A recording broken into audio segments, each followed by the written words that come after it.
성경 봉독하겠습니다. 마가복음 5장입니다. 25절부터 34절까지입니다. 우리 25절의 말씀부터 함께 합독하겠습니다.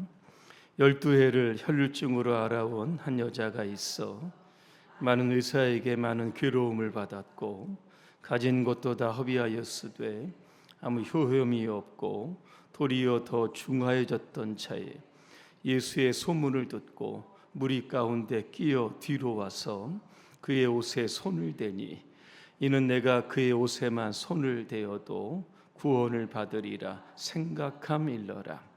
이에 그의 혈루 근원이 곧 마름에 병이 나은 줄을 몸에 깨달으니라.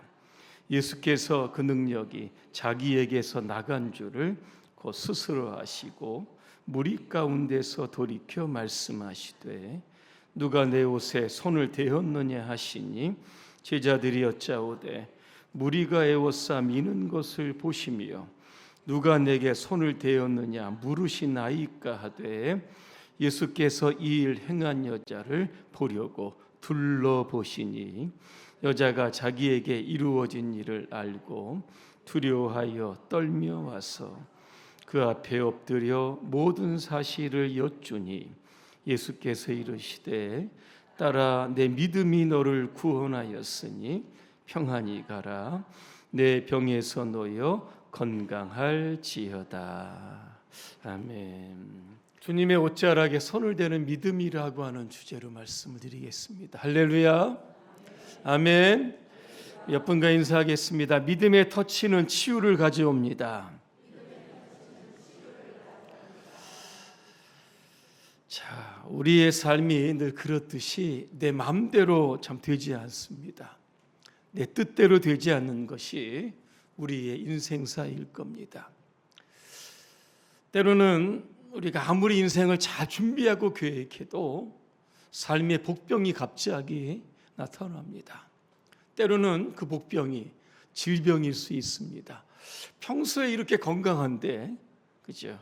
건강검진 받으러 갔는데 질병이 하나 툭 튀어나오는 겁니다. 큰 병원에 가야겠는데요, 그죠? 이런 이야기를 들으면 하늘이 무너져 내립니다. 뜻하지 않은 사고일 수도 있습니다. 잘 되던 사업이 조금 삐걱거리면서 경제적인 어려움, 이게 또 복병일 수도 있습니다. 또 가까이 지내던 사람들끼리 어떤 불신과 오해로 인해서 관계가 멀어질 때 이것도 삶의 복병이 되는 겁니다. 이런 것들이 우리의 삶을 불편하게 만듭니다. 때로는 좌절하게 만들고 때로는 우울하게도 만드는 겁니다. 오늘 본문에 한 여인이 나옵니다. 12년 전에 혈류증이라고 하는 진단을 받게 됩니다. 혈류증이 어떤 병일까? 우리가 읽던 성경 밑에 관주에 이렇게 보시면 이렇게 설명이 되어 있습니다. 혈류증이란 피의 비정상적인 유출을 특징으로 하는 일종의 만성 자궁 출혈병이다. 이렇게 관주에 나와 있습니다. 레위기 15장에 보니까 이 혈류증을 가리켜서 유출병이다. 그렇게 소개를 합니다. 피가 끊임없이 나오는 겁니다. 그래서 율법은 이 병을 가진 사람을 가리켜서 부정하다 이렇게 정죄하게 되었던 겁니다. 레위기 15장 6절과 7절에 보니까 유출병 환자가 앉아있던 자리에 그 누가 모르고 앉았습니다. 그러면 저녁까지 부정하게 되는데 옷을 다 빨아야 되고 목욕을 해야 하는 겁니다. 또 하나 유출병 환자와 무의식적으로 이렇게 터치를 하게 됩니다. 역시 저녁까지 부정합니다. 옷을 또 빨아야 되고 또 목욕도 해야 하는 겁니다. 그래서 민수기 5장에 보니까 이스라엘 백성들이 광야를 행진할 때 유출병 환자가 있었던 겁니다. 그래서 나병 환자처럼 유출병 환자도 진 밖으로 격리를 시켰던 겁니다. 오늘 여인도 사회적으로 여러분 격리가 되었습니다. 가족과 떨어져야 되고 친구들이나 또 친척들과 떨어져서 오늘도 살아야 합니다. 또 여는 영적으로 고립이죠. 대중과 함께일 수 있는 성전에 갈 수도 없습니다. 예배나 기도를 통해서 하나님께 자신의 또 이러한 아픔을 또 내쏟을 수 없는 그러한 지경에 여러분 놓였던 겁니다. 이 여인은 혈류증을 극복하기 위해서 온갖 수단과 방법을 사용을 합니다. 먼저는 의사를 찾아갑니다. 명의 중에 명의를 찾아갔을 겁니다.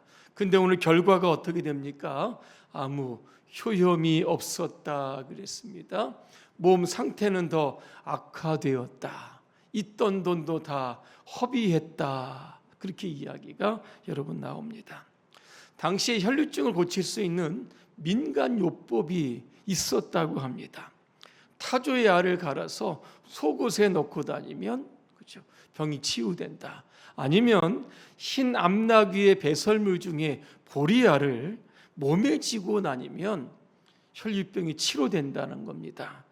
자, 아무리 봐도 미신적입니다. 그죠? 과학적인 근거가 전혀 없습니다.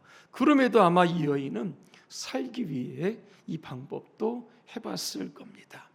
하지만 전혀 효과가 없습니다. 이런 상황을 가리켜서 백약이 무효다, 우리가 이런 말을 씁니다. 100가지 약이 있는데 이게 안 듣는 겁니다. 얼마나 병이 심했으면, 그죠? 그 뿌리가 깊었으면 이 병을 치료하지 못했을까라고 하는 겁니다. 인간의 힘이나 방법이나 의학의 한계에 부딪히게 되었다는 겁니다. 요즘 우리는 21세기를 여러분 살고 있습니다. 의학과 과학이 어마어마하게 여러분 발전했습니다. 인공지능, 로봇가 막 수술을 하고 유전자 치료를 하기도 하고 못 고칠 병이 없는 것 같은데, 그럼에도 불구하고 의학이 고치지 못하는 병들도 여러분 수두룩합니다. 예를 들면 말기암 환자입니다. 수술, 항암, 방사선, 생명 조금 연장할 수 있지만 결국은 여러분 죽습니다. 치매, 알츠하이머, 그죠?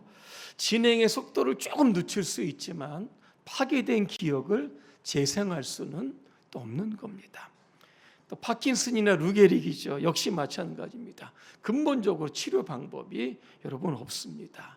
또한 의학은 우리의 마음의 병도 여러분 못 고칩니다. 우울증이나 공황장애, 불안증, 정신의학과가 상담을 하지만 일시적인 완화를 가져다 줄 수 있지만 완전하게 고치지는 못한다는 겁니다. 자, 그러면 의학이 고치지 못하는 질병이 있다라고 하면 이것은 바로 주님의 영역입니다. 예수님은 만병의 의사가 되십니다. 어떻게 알 수 있느냐? 우리가 신약에 보면 사복음서가 나옵니다. 마태, 마가, 누가, 요한복음을 사복음서라고 합니다. 여기에 보니까 예수님의 치유하셨던 사건들이 굉장히 많이 나옵니다. 전체적으로 보니까 30건에서 35건의 치유 사건이 나오는 겁니다. 마태복음에 이렇게 들여다보면 그 당시 불치병입니다. 고치지 못합니다. 나병이죠. 그 다음에 중풍병입니다. 그리고 간질병, 손이 마른 거, 이런 거 그 당시에는 못 고치는 병인데 오늘 예수님이 다 고치셨다라고 하는 겁니다. 오늘도 우리의 삶에 한계에 부딪히고 문제에 부딪히고 질병으로 인해서 굉장히 여러분 절망이 있을 때는 이거 지금 주님이 일하실 때다. 주님이 나를 좀 고치실 때다. 그죠? 상황을 바꾸고 생각을 바꿔야 하는 겁니다. 자, 우리는 뜻하지 않는 삶의 복병을 딱 만납니다. 그러면 대부분 이런 생각을 합니다.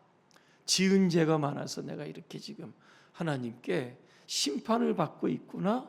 대부분 이렇게 여러분 생각합니다. 질병도 여러분 마찬가지인데 질병은 모든 것이 다 죄로부터 오는 것은 아닙니다. 죄로부터 기인한 것도 있지만 질병을 통해서 하나님의 영광을 드러내는 일들도 있다는 겁니다. 요한복음 9장에 보니까 예수님께서 길을 가시는데 나면서부터 앞을 보지 못하는 사람을 만납니다.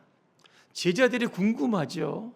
예수님, 이 사람이 태어나면서부터 앞을 보지 못했는데 이게 누구의 죄입니까? 이 사람의 죄입니까? 이 사람의 부모의 죄입니까? 이렇게 물어봅니다. 그때 예수님 딱 말씀합니다. 이 사람의 죄도 아니고 부모의 죄도 아니고 하나님께서 이 사람을 통해서 행하실 일이 있다. 그 일을 드러내시기 위해서 나면서부터 앞을 보지 못하게 하셨다는 겁니다. 이 말씀을 하시고 예수님이 땅에다 침을 뱉으시죠.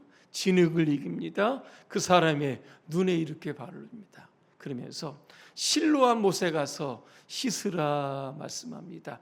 여러분 실로암 노래 아시죠? 어두운 밤에, 캄캄한 밤에. 여기에서 여러분 기인했는데 이게 무슨 뜻입니까? 보냄을 받았다. 여러분 이런 뜻입니다. 이 사람이요 가서 씻고 오는데 성경에 보니까 밝은 눈으로 왔더라. 분명하게 말씀하고 여러분 있습니다. 오늘 12년 동안 깊은 절망에 빠진 여인들, 그죠? 희망의 여러분 소문을 듣게 됩니다. 누구의 소문입니까? 예수의 소문이었다. 오늘 여러분 성경에 나옵니다. 이 여인이 들었던 예수의 소문은 구체적으로 뭘까? 아마 치유에 관한 소문이었던 겁니다. 자, 마가복음 1장 34절입니다. 예수님께서 온갖 병에 걸린 사람들을 고쳐 주셨다. 그죠? 불치병입니다. 당시에 고치지 못한 병들 예수님께서 고쳐 주셨다는 겁니다. 그리고 풍랑도 잠잠케 하시고 죽은 나사로도 살리셨다. 이런 예수님의 소문이 그 여인의 마음 속으로 생각 속으로 막 들어오면서 이것이 믿음으로 바꾸어지게 여러분 된다는 겁니다. 내가 예수님을 만나면 예수님의 옷자락에 내가 손을 대는 그 순간 내 병도 치료받을 수 있다라고 하는 확신이 생기게 되었다라고 하는 겁니다. 그 당시에 예수님의 소문은 아마 파다했을 겁니다. 그죠? 근데 이 소문을 믿음으로 들었던 사람들도 있고 그냥 뉴스거리, 그죠? 예수님 대단한 분이시다, 그죠? 이런 화제거리로 들었던 사람들도 아마 여러분 있었을 겁니다. 믿음은 어디에서 옵니까? 로마서 10장 17절입니다. 믿음은 들음에서 나며 들음은 그리스도의 말씀으로 말미암는다. 분명하게 말씀하고 있습니다. 요즘은 사실 설교 홍수의 시대 가운데 살고 있습니다. 핸드폰만 들어도 아주 유명한 목사님들의 설교를 들을 수 있습니다. 자, 문제는 똑같이 우리가 설교를 들어도 그 설교가 나에게 능력이 되는 사람이 있고 어떤 분은 한 귀로 들어갔다가 한 귀로 나오는 그런 분들도 있다라고 하는 겁니다. 설교를 들을 때 성경에 대한 내가 지식을 얻는다. 이러한 태도를 가지면 여러분 안 될 겁니다. 그러면 우리 하나님에 관해서 많이 알고 예수님에 관해서 굉장히 많이 아는 지식만 머리만 큰 사람이 될 겁니다. 여러분 설교를 들을 때는 설교의 상황을 지금 나의 상황으로 끌고 와서 연결을 시켜야 하는 겁니다. 내 질병과 연결시켜야 되고 내 문제와도 연결시킬 수 있어야 하는 겁니다. 그래야 어제나 오늘이나 영원토록 동일하신 그 주님의 역사를 지금 이 시간 우리가 경험할 수 있게 되는 겁니다. 성경에 보니까 하나님의 말씀은 교훈과 책망과 바르게 함과 의로 교육한다. 그죠? 이런 말씀의 뜻도 있지만 한 걸음 더 나아갑니다. 히브리서 4장 12절입니다. 하나님의 말씀은 살아있고 활력이 있어 좌우의 날선 어떤 것보다도 예리하여 혼과 영과 그 다음에 뭐죠? 관절과 골수를 찔러 쪼갠다 그랬습니다. 관절과 골수를 찔러 쪼갠다. 여러분 관절 다 좋으십니까? 좋아야 몸이 부드럽게 여러분 움직입니다. 그죠? 이거 관절 무너지면 걸어 다니기도 힘듭니다. 그죠? 골수는 뭡니까? 피를 만들죠. 정 생명을 유지하는 근본적인 여러분 것들입니다. 이게 관절과 골수를 찔러 쪼갠다. 단순히 하나님의 말씀이 우리의 어떤 영혼을 치료하는 것 뛰어넘어서 우리의 육체를 치료하신다는 겁니다. 요한복음 5장에 보니까 예루살렘 근처에 베데스다라고 하는 연못이 있습니다. 행각이 5개가 있습니다. 여기에 성경에 보니까 많은 병자들이 다 모여 있습니다. 맹인도 있고 다리 저는 사람도 있고 혈기 많은 사람도 있습니다. 그 중에 누가 있는지 아십니까? 38년 된 병자가 있습니다.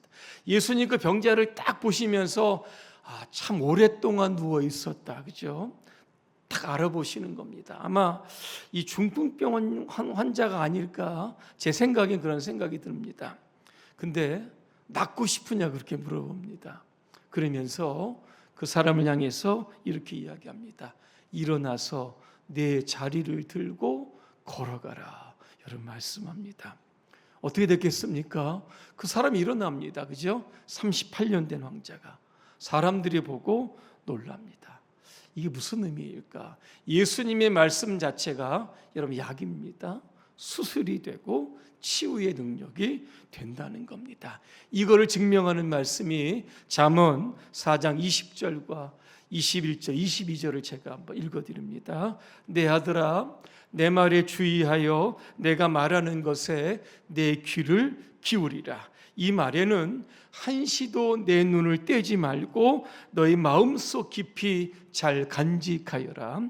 그것은 얻는 자에게 생명이 되며 그의 온 육체의 건강이 된다. 그렇죠? 분명히 말씀하고 있습니다. 자, 이 여인은요, 예수의 소문을 들었습니다. 나도 이제 병을 고칠 수 있다 확신을 갖게 되는 겁니다. 이제는 행동으로 옮기면 되는데 문제가 여러분 굉장히 많습니다. 돌파해야 할 장벽들이 있는데 3개입니다. 첫째는 율법의 장벽입니다. 자, 율법은 이 여인을 부정한 여인이다, 그죠? 이렇게 정죄를 합니다.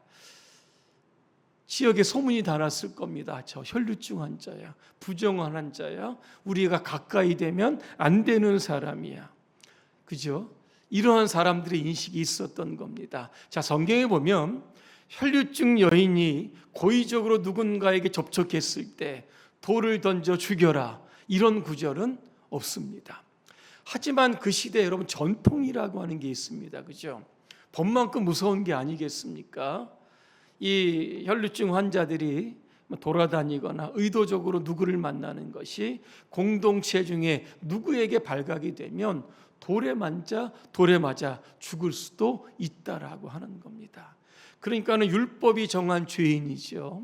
그러니까 사람들의 시선이 굉장히 무서운 겁니다. 예수님께 나아가면 무리를 뚫고 나가야 되는데 이게 쉽지 않았다라고 하는 겁니다. 또 하나는 체력의 장벽입니다. 12년 동안 이 여인은 하혈을 합니다. 그렇죠? 몸의 모든 에너지, 철분들이 아마 다 빠져나갔을 겁니다. 아마 서 있기도 힘들었을 겁니다. 그렇다고 누구의 도움으로 또 예수님에게 나가는 것조차도 굉장히 어려운 상황이죠. 몸 상태가 안 좋았기 때문에 예수님께 나아가는 것, 이것도 굉장히 장벽이 되었을 겁니다. 또 하나는 군중의 장벽입니다. 당시 예수님은 인기가 굉장히 많았죠. 그래서 수많은 사람들이 운집을 합니다. 왜 그렇습니까? 혹시 기적을 보지 않을까, 그렇죠?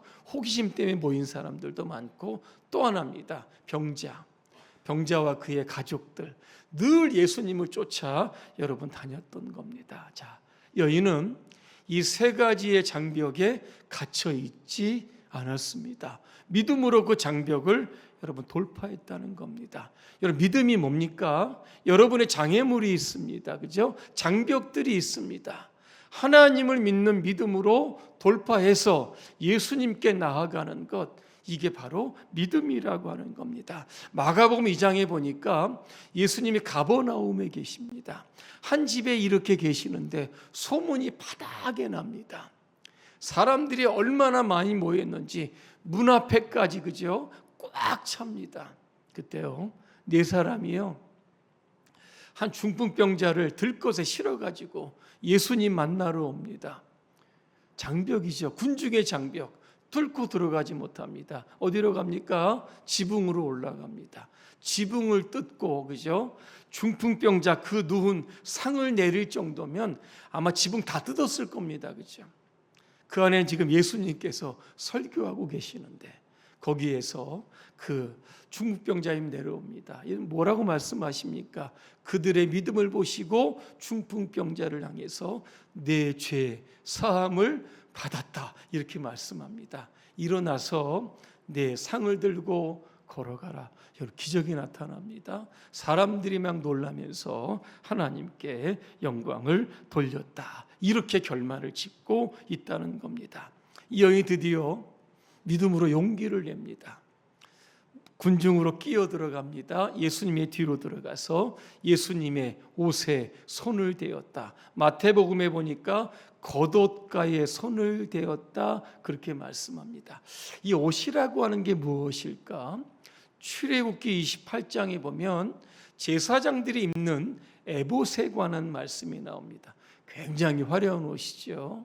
이 옷을 입고 예배도 집례하고 성소에 들어가서 하나님의 일을 하는 겁니다. 그러니까 이 옷은 단순히 그냥 화려한 천으로 만든 옷이 아니라 하나님의 거룩함을 상징하고 있는 겁니다. 자, 열왕기하 2장에 보니까 여러분 엘리사 아시죠? 엘리야가 어떻게 됐습니까? 죽었습니까? 그렇지 않죠. 승천합니다. 엘리야가 승천하는 걸 이렇게 봅니다. 그리고 그의 겉옷이요 승천하다가 떨어집니다. 엘리사가 그 겉옷을 둘둘 말아가지고 요단강을 치는 장면이 나옵니다. 어떻게 했는지 아십니까?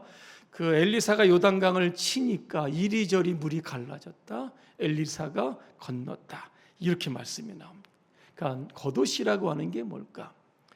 하나님의 거룩함을 나타낸 것이고 하나님의 능력과 권세와 치유가 담긴 것이 바로 겉옷이라는 겁니다. 자, 오늘 이 여인이 만졌던 예수님의 옷은 무엇일까? 예수 안에 담겨진 하나님의 능력과 권세를 터치하게 여러분 되었다라고 하는 겁니다. 오늘 저와 여러분들도 예수님의 옷에 여러분 터치하는 믿음이 있어야 하는 겁니다. 이게 어떤 것일까를 좀 고민해 봤습니다. 이게 바로 예수님의 옷은 기도를 여러분 뜻하는 겁니다. 이 여인이 간절하게 손을 내밀어서요 예수님의 옷을 여러분 터치합니다. 기도가 뭡니까? 우리의 영혼이 하나님을 향해서 손을 쭉 뻗는 행위가 바로 여러분 이 기도라고 하는 겁니다. 예수님의 옷자락은 뭘까? 여러분 예배라고 하는 겁니다. 우리의 일생에 여러분 예배를 꼭 붙들고 살아야 하는 겁니다. 왜? 신령과 진정으로 드리는 예배를 통해서 하나님의 능력이 예배를 통해 저와 여러분의 삶에 흘러가기 때문에 여러분 그런 겁니다. 30절입니다. 주님 말씀하시죠. 누가 내 옷에 손을 댔느냐? 수많은 사람들, 그죠? 많은 사람들이 예수님의 옷에 타치했을 겁니다. 의도적으로 타치한 사람들도 아마 굉장히 많았을 겁니다. 왜 주님은 이렇게 물어보셨을까라고 하는 겁니다. 이유는 두 가지입니다. 이 여인의 살아있는 믿음, 행동하는 믿음, 용기 있는 믿음을 칭찬하시기 위해서 의도적으로 누가 내 옷에 손을 대었느냐 그러면서 주변을 둘러보시죠. 그 여자를 찾으셨다라고 하는 겁니다. 여러분 야고보서 2장 17절에 보니까 이런 말씀이 있습니다. 이와 같이 행함이 없는 믿음은 그 자체가 죽었다. 여러분 이렇게 표현하고 있습니다. 그러니까 행동이 없는 믿음은 죽은 믿음이라고 하는 겁니다. 지식적인 믿음도 그렇고, 그죠? 우리가 알고 있는 성경적인 정보 이런 것도 여러분 마찬가지입니다. 아무리 많아도, 그죠? 우리가 믿음으로 그 말씀을 붙들고 실천하지 못하면 우리 안에는 아무 일도 일어나지 여러분 않은 겁니다. 여러분 아브라함이 언제 자신의 믿음을 인정받은지 아십니까? 창세기 22장이죠. 100세에 낳은 아들, 그죠? 이삭을 번제물로 드릴 때입니다.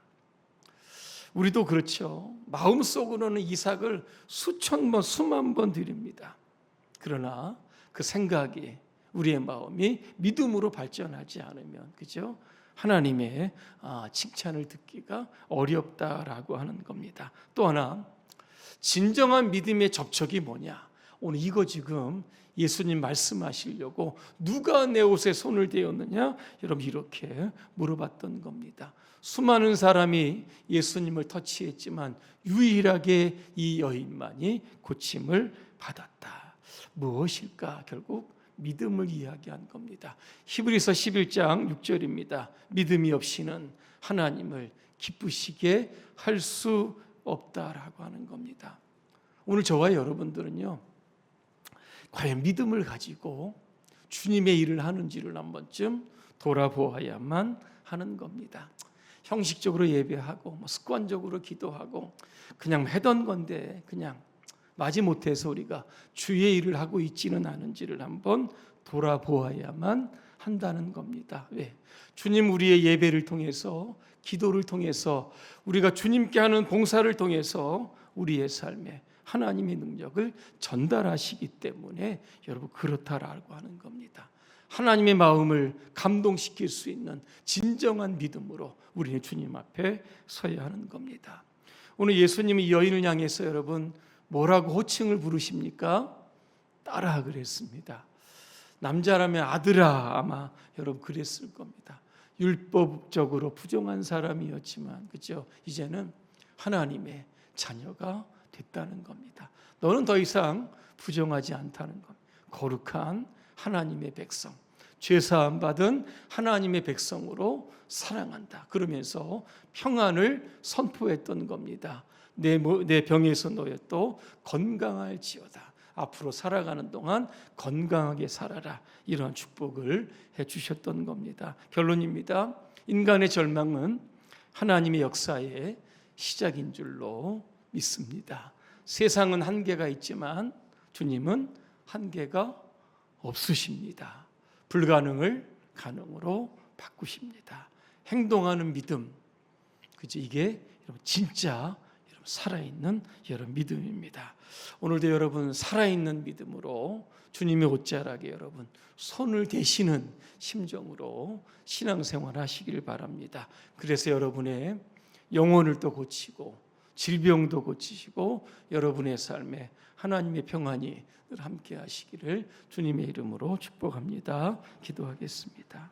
좋으신 하나님, 오늘 우리 가운데 질병으로 인해서 걱정하는 분들이 있습니까? 삶의 문제로 인해서 마음이 고단한 분들이 있습니까? 세상의 불안과 염려로 인해서 마음이 복잡한 분들이 있습니까? 이 시간 믿음으로 주님께 손을 내밀어 주의 옷자락을 만지게 하여 주시옵소서. 영육간에 회복하시고 우리의 삶에 평안을 주시는 그 주님과 일평생 동행할 수 있도록 우리 모두를 축복해 주옵소서. 예수님의 이름으로 기도합니다. 아멘.